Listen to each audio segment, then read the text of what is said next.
And I did something I had never done in public before, ever. I started to cry. And no one ever knew I was even unhappy at Polly or any of them. I had never, and my boys and later my daughter and I, we were happy with each other. So she said, "Oh, Ruth, you need help." And I said, "I know, but I don't know how to get it." I felt like saying, "No one helped me before." And she said, "I want you to go and see my husband." I didn't know her husband. He was a minister of Union Church at that time. I'd never met him. So I thought, okay, if it'll make her happy, I'll go. But I thought, I've talked to ministers. They're no use, it's another minister, but it will please her.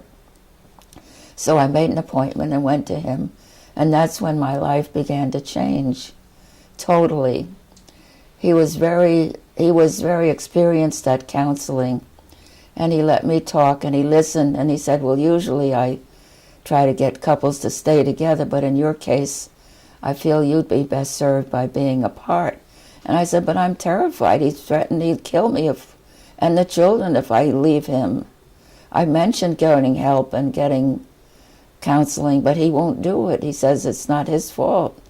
It's me. And I'm upset, and I'm getting sick. I was under a doctor's care for a nervous stomach by that time. And he said, "Well, don't blame me for that." Anyway, I was under the help of this lovely pastor I thought, well, he'll talk to me for a while and then say, "Well, thank you for coming. Let me know how you're doing." And he just talked to me every week, and he said, "All right, we've gone over the past. Now we need to think ahead."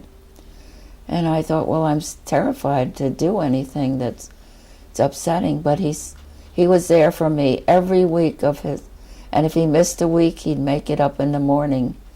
He never left me, and I'd be on payphones calling him from the street in tears, but he was like a rock for me.